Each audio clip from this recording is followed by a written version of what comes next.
The scariest thing that ever happened to me on Halloween was back when I was living in Liverpool for university. Halloween is always a big night for students, as is any yearly event that involves dressing up and getting absolutely wasted. But since Halloween is a really good excuse to wear considerably less clothes than usual, party-oriented students tend to get particularly excited about it. So I'm in second year at this point, living with a bunch of my student mates just off Smithton Road, which is where loads of students can get shared houses for really cheap rent.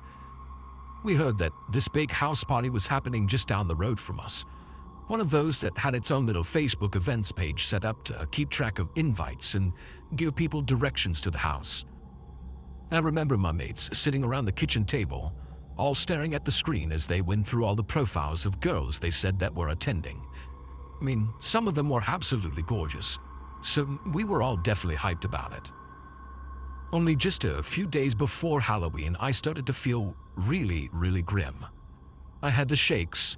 I was running to and from the toilet every half an hour to erupt from both ends, and I could barely keep any food down.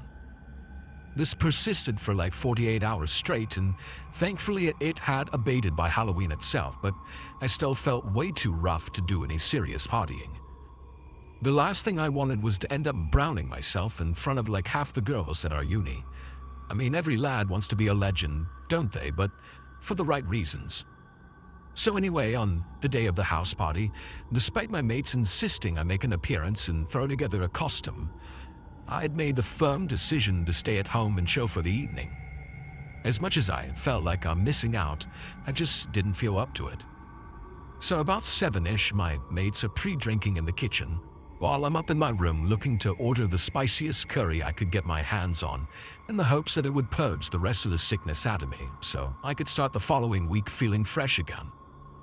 So about the time I'm burning my face off with a little chicken vindaloo, my mates are just about to head off down to the house party for a night of debauchery. There are a few final pleas for me to join them, but these are all violently rebuked. There might have been a chance me joining them before the curry, but afterwards, no chance. I was in a full-on food coma. So a couple of hours later, I'm just chilling on the couch and wondering why British Netflix had such a dire collection of horror films when there's a knock at our front door. My first thought is that there's been some kind of puke-related disaster and one of the lads had to come back to get a change of clothes before heading back to the house party. I mean, this wasn't entirely out of the question, since the house party was only around the corner, safe staggering distance for anyone that had drank too much too quickly. But it then occurred to me that there was a chance it could have been trick-or-treaters. Smithton has a big mix of residential and student housing, so there's also a decent chance it could have been kids looking for sweets. So to save the house getting egged, I legged it into the kitchen and grabbed a few bits from the cupboards to offer any potential trick-or-treaters. But when I answered the door, Mars bars in hand, there was no one there. Maybe I'd just taken too long grabbing sweets, or maybe it was just some knock-and-run type deal. But either way, there was no one to be seen. So I just head back inside, plonk myself down on the couch, and get back to digesting a ton of curry that I'd just eaten. A short while later, I'm still watching Netflix, about ready to doze off when something in the corner of the living room catches my eye. You know when you're so used to looking at a certain something that just the oddest little difference catches your eye? Well, I happened to notice that there was a little less of the orange streetlights outside coming through the little crack between the curtains and the window. Like this dark shape was outside, standing at the window. I sit up all nervous and it disappears from view, allowing me to see the orange light illuminating the street once again. Someone had been watching me. I got up, rushed to the cupboard under the stairs to grab my housemate's cricket bat, then edged toward the front door. I threw it open, ready to swing at whatever was out there, but again, there was nothing.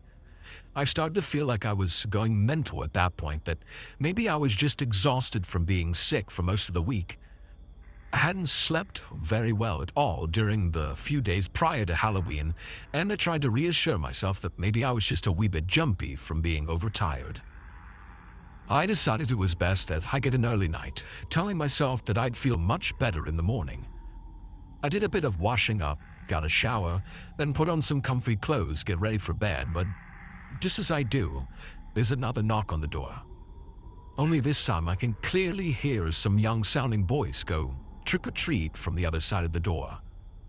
I'd almost jumped out of my skin when I heard the door go, but the voice was weirdly reassuring. I mean, it was only trick-or-treaters, right? The worst that could happen was I got a few eggs thrown at me or some toilet paper lashed over the house. I walked downstairs, grabbed the handful of Mars bars I'd fished out of the cupboard, then opened up the front door. I was expecting to see a gaggle of school-aged kids, maybe accompanied by an adult supervising them, but there was just one smallish-looking figure stood in the pathway of our shared house. They couldn't have been any older than a teenager, but they definitely looked a little bit too old to be trick-or-treating.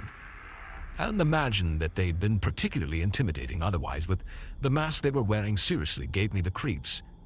It looked old, like it smelled like disgusting unwashed latex on the inside. I'm not even sure it was meant to be a Halloween mask at all. It was like an old man's face with these tiny black eyes and a big white smile stretching from ear to ear. I made some derisive comment to him like, "Aren't you a bit too old to be trick-or-treating?" But held the handful of Mars bars out towards him anyway. I reckoned he'd just tell me to bugger off and snatch the sweets off me and leg it down the path. But he didn't. The lad just stood there, looking at me from behind the mask, not even moving to take the chocolate bars off me. I asked him if he was all right, starting to actually get creeped out by his behavior on top of the weird old mask he was wearing. But still, he didn't say anything. There was something intensely creepy about not being able to see his actual eyes behind that mask, and the longer we stood there in silence, just staring at each other, the more I felt myself begin to tense up. Then right as I'm about to just give him an awkward goodbye and shut the door, I hear a loud noise coming from behind me. I didn't really think the situation through. I just reacted, running into the kitchen at the back of the house where the noise was coming from, just in time to see someone smash the back door open. About 3 or 4 people then pour into the kitchen, all wearing masks, some armed with bats, others with these big knives in their hands. I turn around and leg it back towards the front door, planning on running upstairs to my room while my phone was charging to ring the police. But to my absolute horror, blocking the way to the stairs was the little lad with the mask on. Only this time, he had a knife in his hand too. He'd been in on this whole thing that whole time, and as he pointed the knife in my direction, all I could do was raise my hands in this "please don't stab me" type of way. "Get on the floor," he said, in this voice that seriously sounded like he was no older than about 14. Like he legit sounded like a kid, and that scared me even more. A grown man might have the presence of mind to not hurt anyone and keep the severity of their crimes to a minimum. But a kid, I thought he might just stab me up for the fun of it. I'd heard stories about gangs all over the world making younger kids commit violence to just sort of prove themselves. And that's what had me shaking as I lay down on the carpeted floor in the hallway, face down with my hands on the back of my head. I listened as the gang just completely ransacked the house. I couldn't see exactly what they were taking, but I heard them mentioning laptops and phones a fair bit, laughing to themselves as they absolutely raided each and every room in the house. At some points, I heard smashing and crashing noises as they just took it upon themselves to commit as much wanton destruction as they liked, giggling maniacally to each other as they realized they had the time and freedom to do pretty much whatever they fancied. I thought if I just lay there, keeping still and quiet, that they'd leave me alone. But that was just wishful thinking on my part. Obviously, they had to make their way through the hallway a fair few times, and when they did, they'd either literally walk all over me, which was painful enough, or they'd get in a few kicks here and there just to hear me grimace. I think the worst part of the physical abuse was when I heard one of them say, "Kick him in the balls, lad," to one of the maids.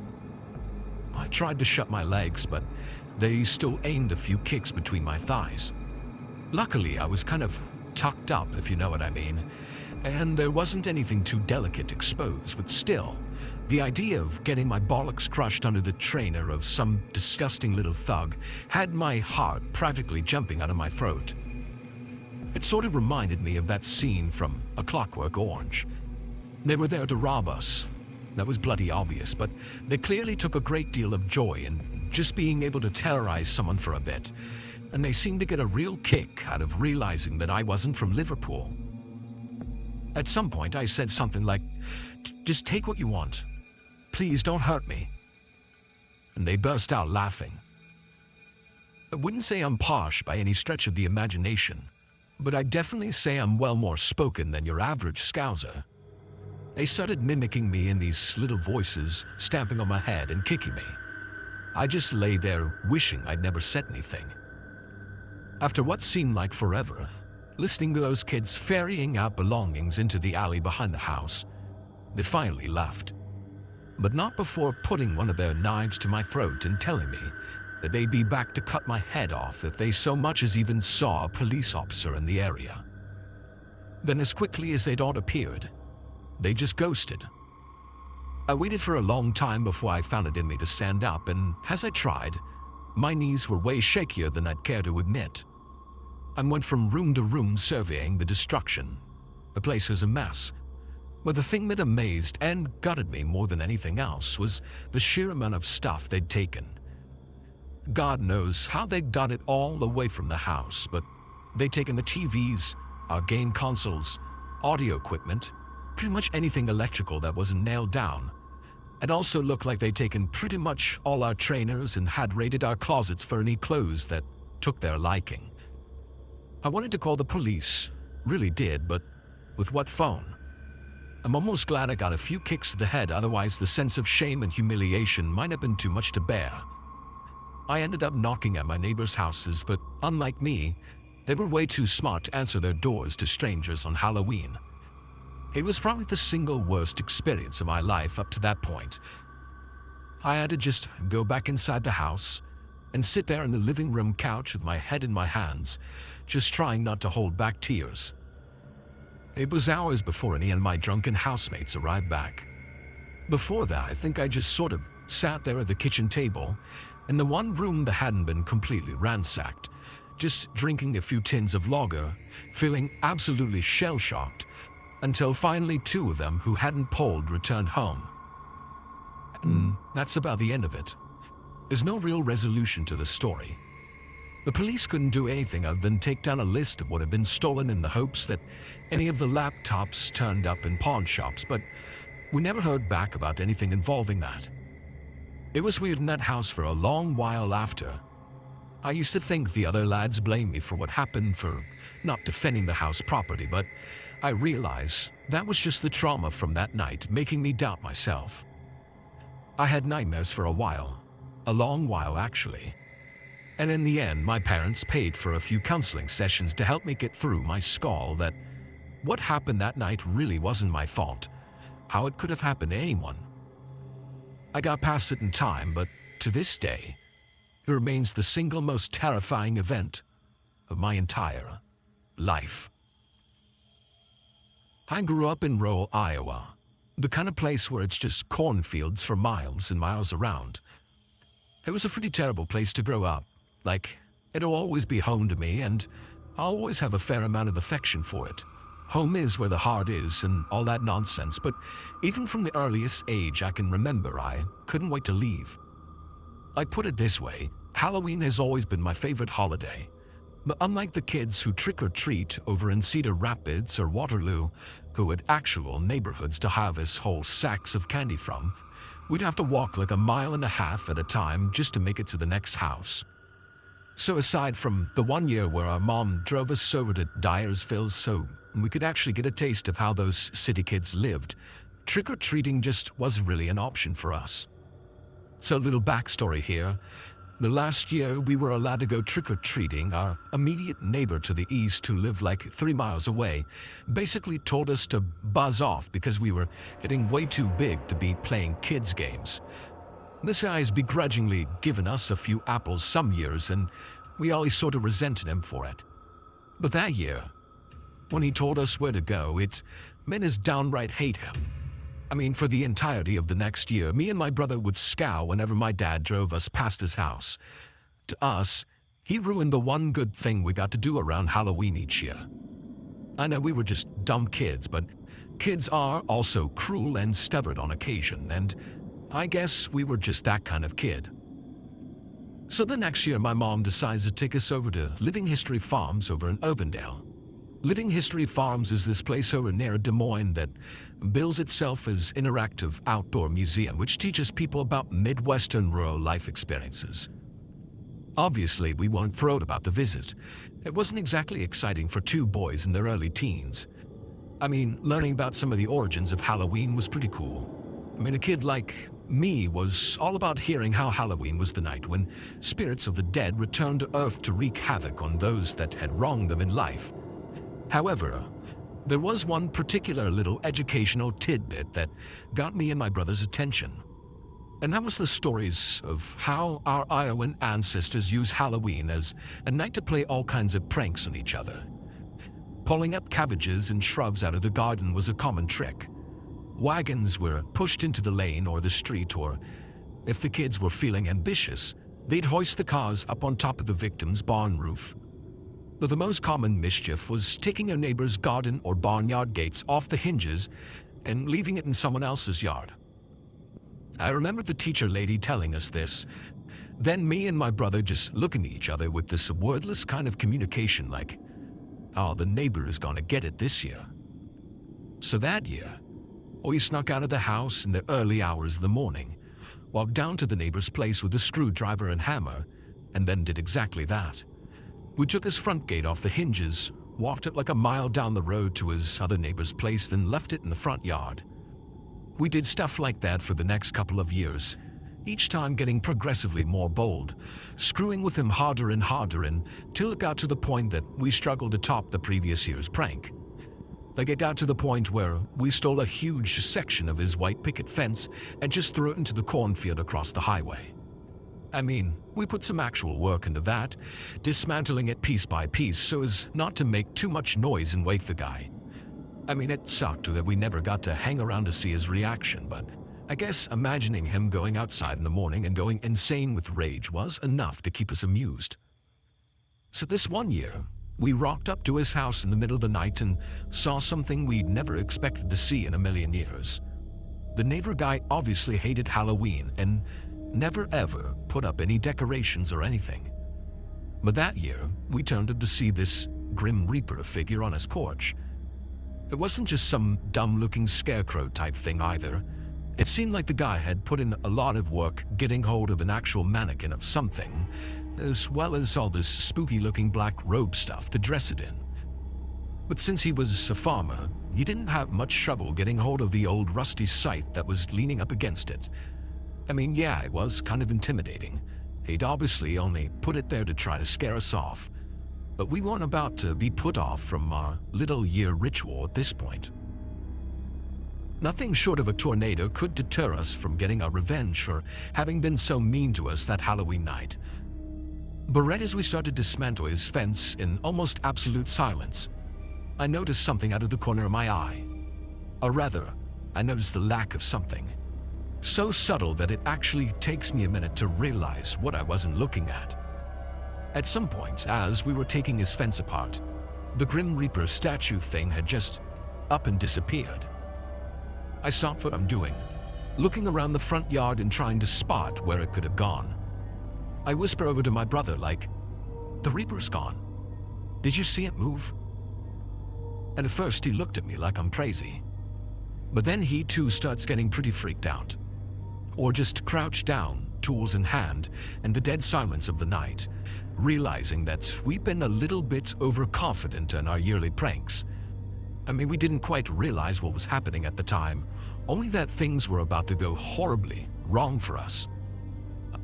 "Let's get out of here," my brother whispered, and we immediately get up and start sort of jogging back towards the highway. Then, out of nowhere, the Grim Reaper is just standing there in front of us, with that big old rusty scythe in his hand, blocking our escape. It hadn't been a mannequin that was set up on the neighbor guy's porch. It was actually him. He dressed up like some dumb decoration and just stood there, still as a statue, waiting for the pranksters to arrive. There was like one drawn-out moment where we just sort of locked eyes with the guy who had taken down the hood of the black robes he was wearing. and then we just bolted. But since he was blocking the way to the road out front, we had to run back through his property, climbing over a fence and into a cornfield to get away from him. He was really fast for an older guy too. Like maybe it was just all that anger from having been victimized year after year, but somehow he wasn't weighed down by that scythe and those robes, which for some reason he'd opted to keep on. Didn't slow him down either. I was scared, sure, but I figured we'd be able to get away, but remember how I said we had to scale a fence to get away? Well, jumping down the other side didn't go too well for me, and I badly sprained my ankle when I landed. That was when I really got terrified, when I realized I couldn't actually get away from the guy. My brother just kept running, and I wanted to shout after him to help me, but I knew the shout would give away my position to the guys, so I just kept my mouth shut. So picture the scene. I'm hiding out in the cornfield, so scared that I'm actually covering my mouth to keep from breathing too heavy, while this furious scythe-armed guy is stalking up and down the rows looking for me. So every so often, I had to just sort of limp to a hiding spot further away from him, trying my best not to rustle any of the stalks so I wouldn't betray my hiding spot. And thank God it was the middle of the night, and maybe the guy's eyesight or hearing was just failing him in general, but I managed not to get myself caught. I just kept on stumbling further and further away until he just gave up and headed back to his house. But Jesus Christ, it was completely and utterly terrifying, hearing him say all this stuff like, "I'm gonna cut you up into little pieces and feed you to my pigs." Like the voice of his was telling me he meant every word of what he said. So yeah, as you can imagine, I was pretty close to peeing my pants, knowing that I just couldn't get away fast enough. Needless to say, we didn't try any more pranks on that guy after that. I made up some excuse to my parents as to how I'd hurt my ankle and then just use it as an excuse to stay home until it had healed, given that I was super paranoid about the neighbor guy figuring out who exactly had been victimizing him year after year. But yeah, that's my story. I know it's probably not the scariest thing you'd ever heard, and I know that we kind of deserve what we got in the end.